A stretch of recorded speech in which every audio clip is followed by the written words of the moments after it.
लाओ त्से अगला सूत्र कहते हैं, स्वर्ग और पृथ्वी दोनों ही नित्य हैं। इनकी नित्यता का कारण है कि ये स्वार्थ सिद्धि के निमित्त नहीं जीते, इसलिए इनका सातत्य संभव होता है। इसलिए तत्वविद संत अपने व्यक्तित्व को पीछे रखते हैं, फिर भी वे सबसे आगे पाए जाते हैं। वे निज की सत्ता की उपेक्षा करते हैं, फिर भी उनकी सत्ता सुरक्षित रहती है। चूंकि उनका अपना कोई स्वार्थ नहीं होता, इसलिए उनके लक्ष्यों की पूर्ति होती है। आइए अब इस सूत्र को गहराई से समझने की कोशिश करते हैं। लाओ त्से कहते हैं, स्वर्ग और पृथ्वी दोनों नित्य हैं। उनका इतना लंबा जीवन इसलिए है क्योंकि वे अपने लिए नहीं जीते। जो जितना अपने लिए जीता है, उसका जीवन उतना ही तनाव, चिंता और बेचैनी से भरा होता है। ऐसा व्यक्ति जल्दी क्षीण हो जाता है। चिंता जीवन को कम कर देती है। जो अपने लिए कम जीता है, वह मुक्त, निर्भर और तनाव मुक्त होकर जीता है। मां के गर्भ में बच्चा 9 महीने तक सोया रहता है। जन्म के बाद वह ज्यादा समय सोता है और कम जागता है। धीरे धीरे नींद कम होती जाती है। जवानी में 8 घंटे की नींद होती है, फिर 6 घंटे और बुढ़ापे में ये 2 घंटे रह जाती है। यह प्रक्रिया जीवन के निर्माण और विसर्जन से जुड़ी है।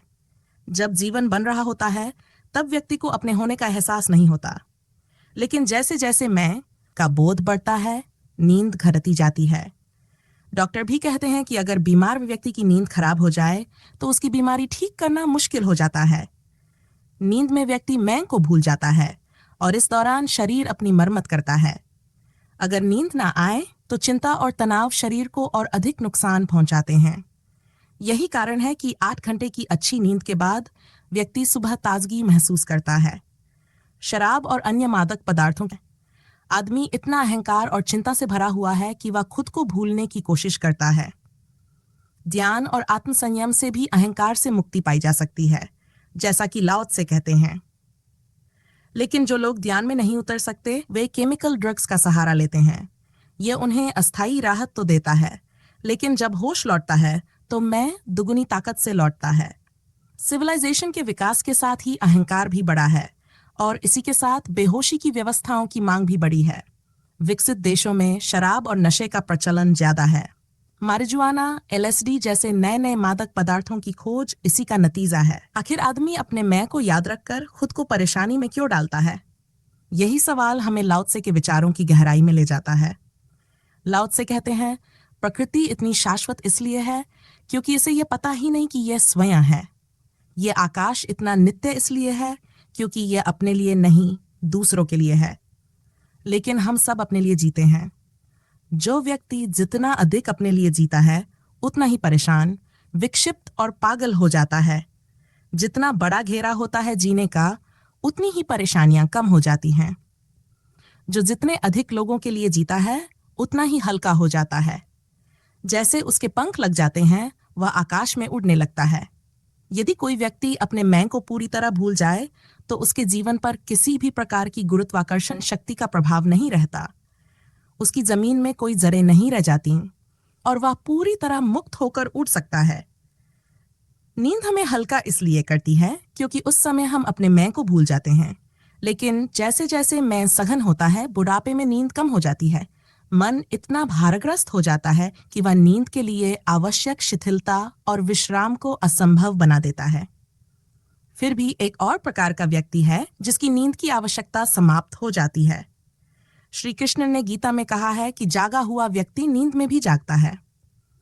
महात्मा बुद्ध ने भी कहा है कि अब मेरी नींद केवल मेरे शरीर की नींद है, मेरी नहीं।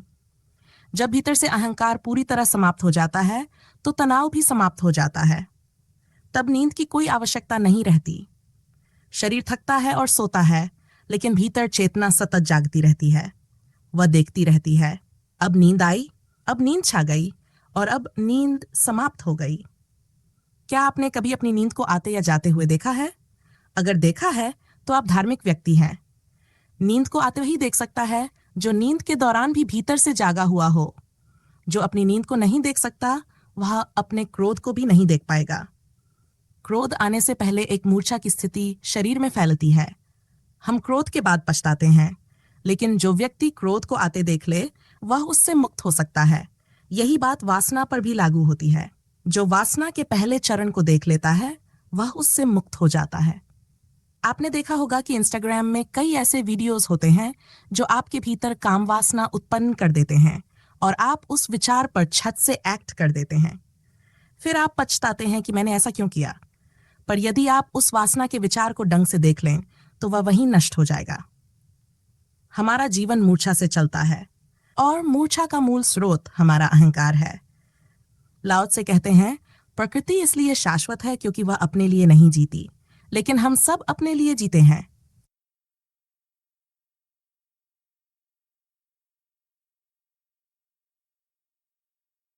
उपनिषद में कहा गया है कि पति पत्नी को प्रेम नहीं करता, वह पत्नी के माध्यम से अपने को प्रेम करता है। माँ बेटे को प्रेम नहीं करती, वह बेटे के माध्यम से अपने को प्रेम करती है। जब हम कहते हैं कि हम दूसरों के लिए जीते हैं तो वह भी भ्रांति है।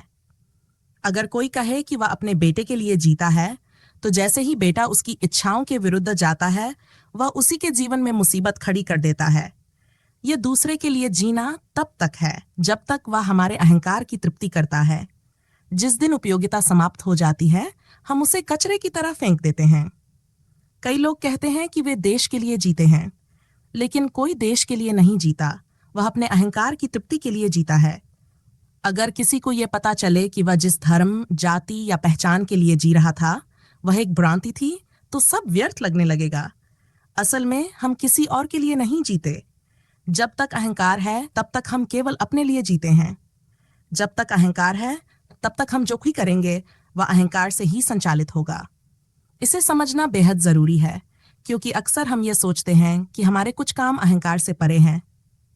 लेकिन सच्चाई यह है कि जब तक भीतर अहंकार मौजूद है तब तक हर कर्म उससे प्रभावित होगा। हम विनम्रता का भी प्रदर्शन कर सकते हैं, लेकिन वह भी हमारे अहंकार का एक आभूषण बन जाएगी।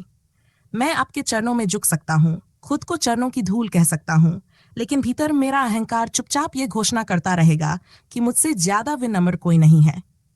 मेरा अहंकार इस विनम्रता का भी उपयोग करके खुद को मजबूत बना लेगा।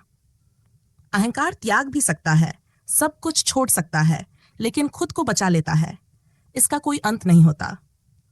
इसलिए जब लाओ त्से जैसा कोई कहता है कि शाश्वत जीवन तभी उपलब्ध होगा जब दूसरों के लिए जीना शुरू करें, तो इसका मतलब है कि भीतर से अहंकार समाप्त हो। मैं दूसरों के लिए तभी जी सकता हूँ जब मेरा मैं दूसरों में विलीन हो जाए या दूसरे मेरे लिए दूसरे ना रह जाएं। जब तक मुझे ये प्रतीत होता है कि दूसरा अलग है, तब तक मैं वास्तव में दूसरों के लिए नहीं जी सकता।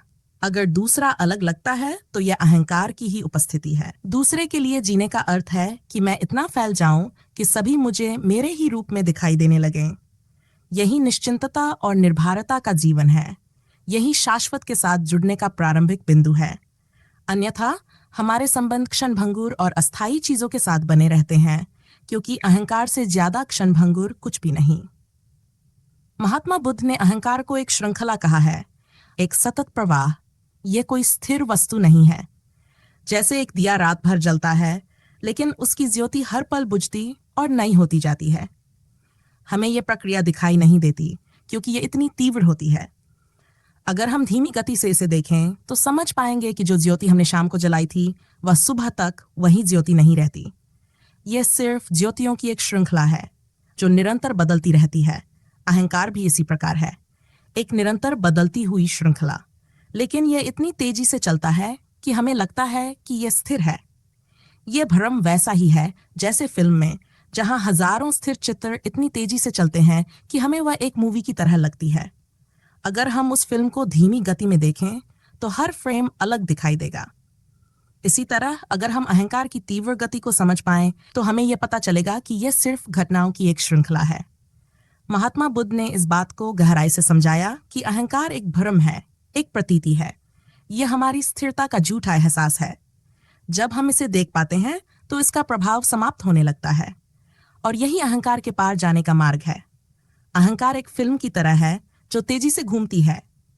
जैसे दिए की ज्योति हर पल नई होती है, वैसे ही अहंकार भी हर पल जन्म लेता है।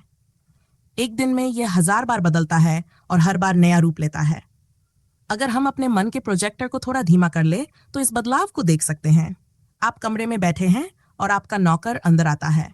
अहंकार की स्थिति तब एक होती है। नौकर आता है, काम करता है और चला जाता है, लेकिन आपको पता भी नहीं चलता। आप जैसे थे वैसे ही रहते हैं, पर जब मालिक आता है सब कुछ बदल जाता है। आपकी मुद्रा, आपकी मुस्कान, आपका व्यवहार सब बदल जाता है। आपका अहंकार अब एक नए रूप में आ जाता है। नौकर के साथ एक अहंकार होता है, मालिक के साथ दूसरा, मित्र के साथ तीसरा और शत्रु के साथ चौथा। अहंकार हर संबंध के अनुसार बदलता है। ये इतनी तेजी से बदलता है कि हमें इसका एहसास भी नहीं होता। असल में अहंकार कोई स्थायी वस्तु नहीं है। ये एक घटना है जो संबंधों के बीच पैदा होती है। अगर आपको जंगल में अकेला छोड़ दिया जाए तो वही अहंकार नहीं रहेगा जो शहर में था, क्योंकि उसे पैदा करने वाली परिस्थितियां वहां मौजूद नहीं होंगी। यही कारण है कि लोग जंगल या हिमालय में जाकर शांति महसूस करते हैं, लेकिन वह शांति जंगल की नहीं होती, बल्कि अहंकार को पोषित करने वाली व्यवस्था की अनुपस्थिति की होती है। जंगल में भी अहंकार पूरी तरह समाप्त नहीं होता। नए रूपों में वह फिर से उभरने लगता है। एक कहानी है, जब अकबर यमुना के दर्शन के लिए आया, यमुना के तट का पुरोहित अकबर को दर्शन कराने के लिए चुना गया। गांव के सभी लोग ईर्ष्या से भर गए, क्योंकि वे समझते थे कि पुरोहित को अकबर से बड़ा पुरस्कार मिलेगा।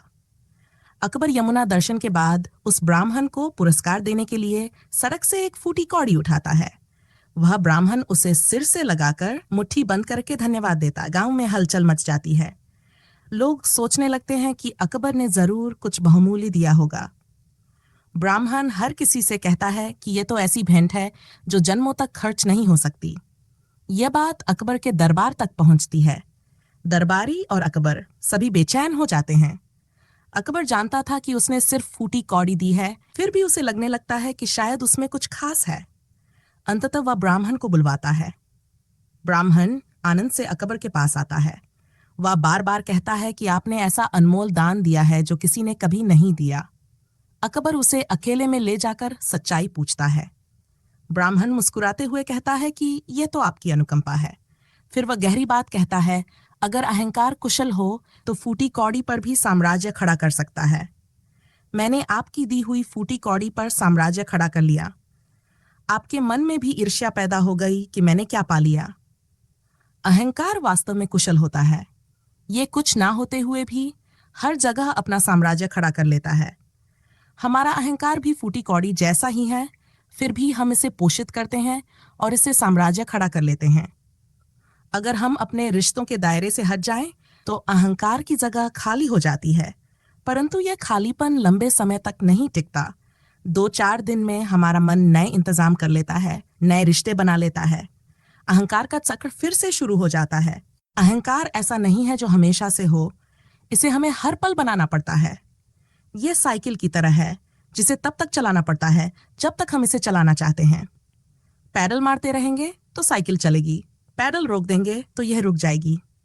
लोग अक्सर पूछते हैं कि अहंकार को कैसे मिटाएं, लेकिन यह सवाल ही गलत है। इसे मिटाने की जरूरत नहीं है, बस इसे पोषित करना बंद कर दीजिए। पर लोग लोभ में आकर इसे मिटाने का प्रयास करते हैं। वे महल छोड़ते हैं, धन छोड़ते हैं, लेकिन अहंकार नहीं छोड़ पाते। महल से अहंकार नहीं बनता, बल्कि अहंकार महल बनाता है। अहंकार हर चीज का सहारा लेकर खड़ा हो सकता है। इसका समाधान यही है कि इसे पैदा करना बंद किया जाए। अहंकार को पोषित करने की प्रक्रिया को समझें। जब आप सोते हैं तो अहंकार कुछ देर के लिए शांत हो जाता है। सुबह का हल्कापन इसी का प्रमाण है। दिन भर हम इसे मजबूत करते हैं, शाम तक ये इतना गहरा हो जाता है कि तनाव पैदा करता है। सभ्यता के साथ साथ यह और भी बढ़ता है, जिससे निद्रा और शांति कम होती जाती है। इस चक्र को तोड़ने का एक ही तरीका है, अहंकार को पहचानें, इसे देखना शुरू करें। देखने मात्र से यह कमजोर पड़ने लगता है। यही देखने की शक्ति हमें अहंकार से मुक्ति दिला सकती है। अहंकार कोई वस्तु नहीं है, यह एक घटना है और इसे घटनाओं के क्रम के रूप में समझा जा सकता है। यदि इस क्रम को तोड़ दिया जाए तो अहंकार समाप्त हो सकता है।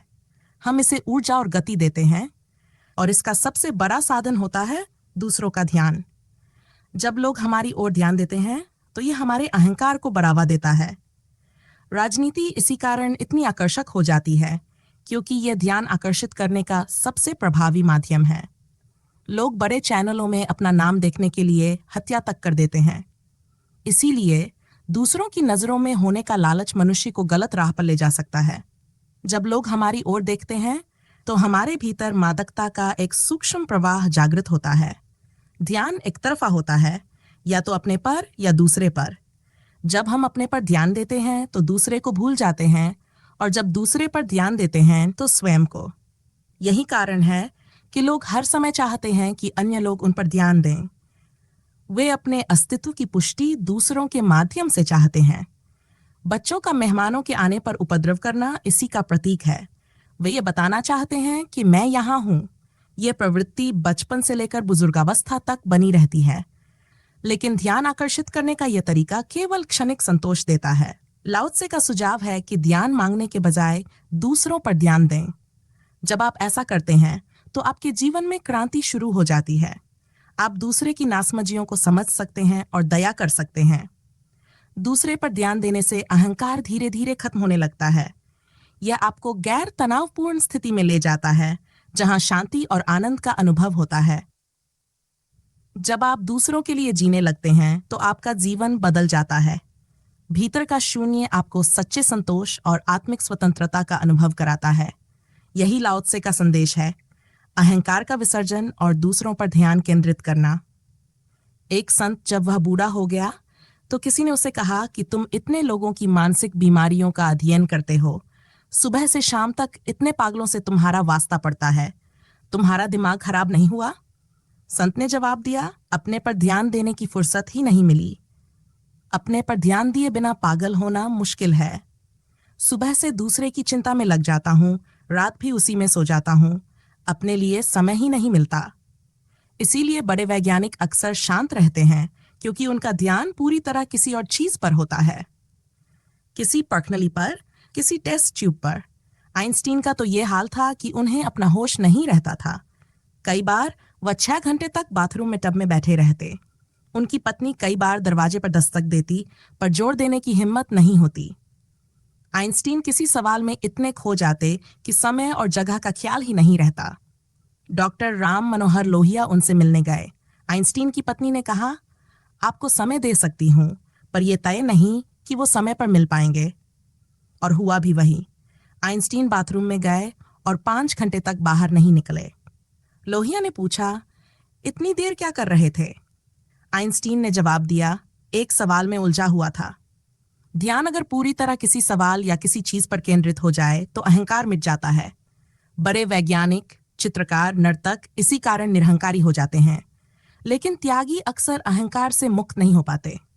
उनका पूरा ध्यान अपने ऊपर होता है, क्या खाना है, क्या नहीं, क्या पहनना है, क्या छोड़ना है। उनका सारा ध्यान मैं पर रहता है। इसलिए भोगी कभी कभी अहंकार से मुक्त हो जाते हैं, पर त्यागी नहीं। लाओ त्से कहते हैं, स्वर्ग और पृथ्वी नित्य हैं, क्योंकि वे स्वार्थ सिद्धि के लिए नहीं जीते। इसी कारण उनका सातत्य संभव है। केवल अहंकार ही इस संसार में मरने वाली चीज है। शरीर और आत्मा अमर हैं। शरीर का हर कण पहले से मौजूद था और हमेशा रहेगा। आत्मा भी शाश्वत है, पर अहंकार जो शरीर और आत्मा के बीच में पैदा होता है वह मरणशील है। अहंकार एक बाय प्रोडक्ट है, जैसे छाया। जब सूरज की रोशनी में हम आते हैं तो हमारी छाया बनती है।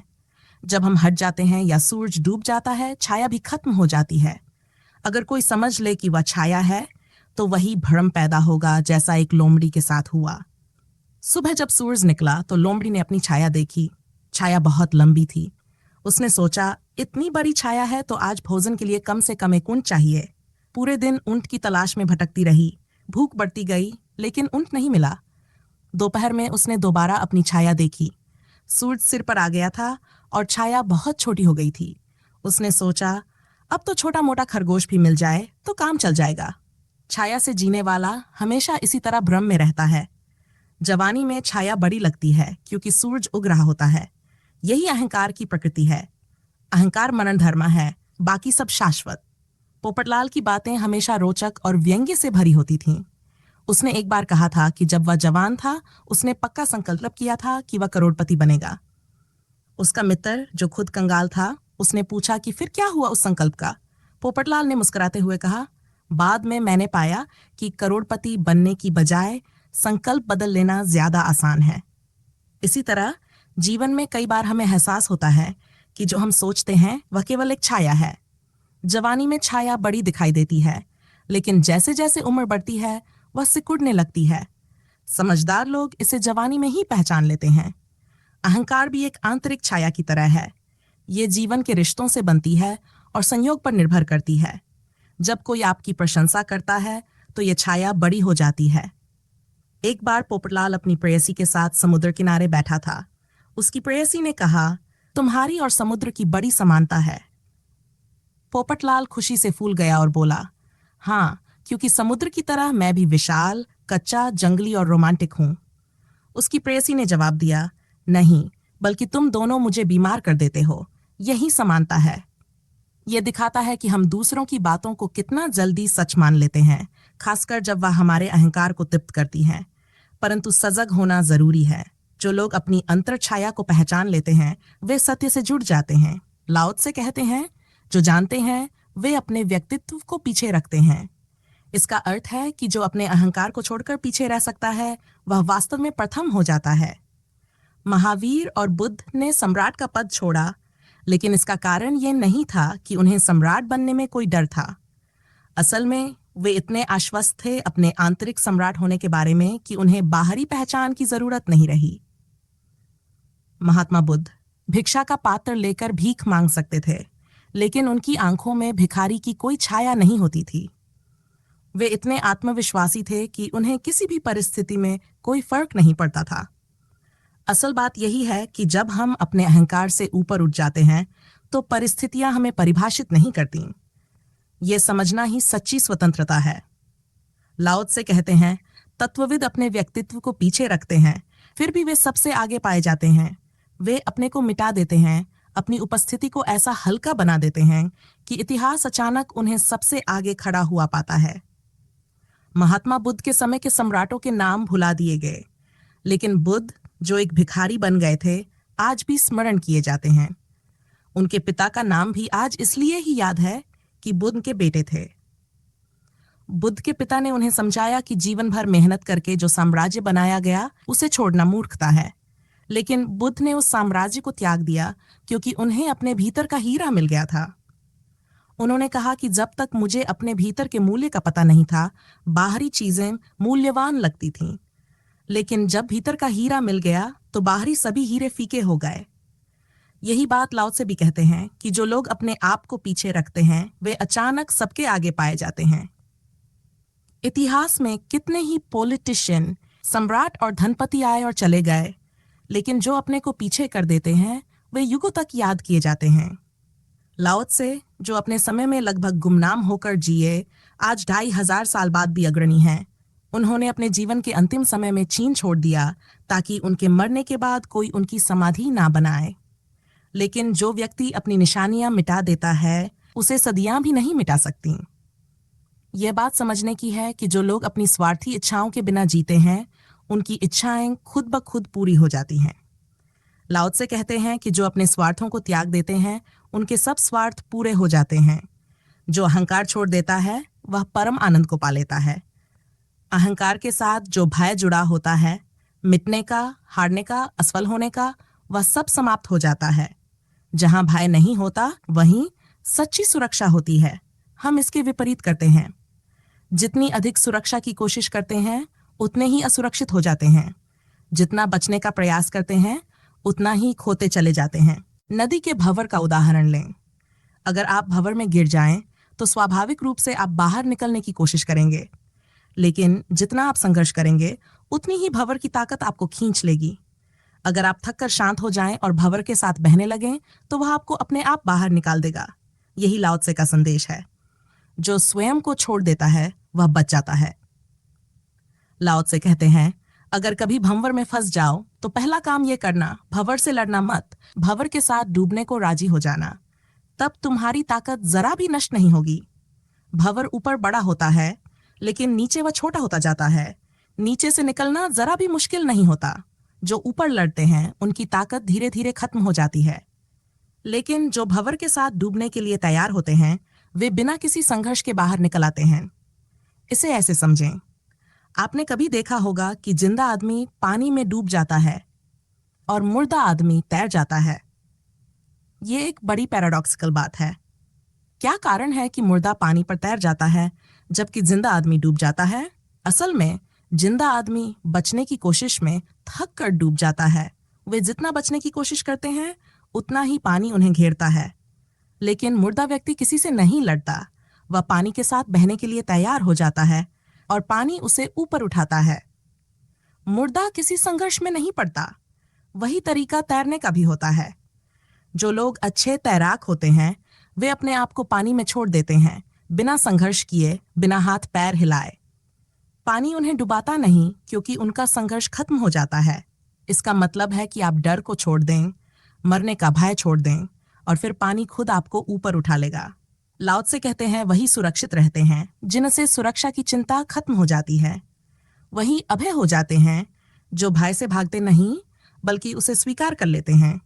जो पीछे खड़े होने के लिए तैयार होते हैं वे सबसे आगे पहुंच जाते हैं और जो मिटने मरने के लिए तैयार होते हैं उनके लिए अमृत का मार्ग खुल जाता है।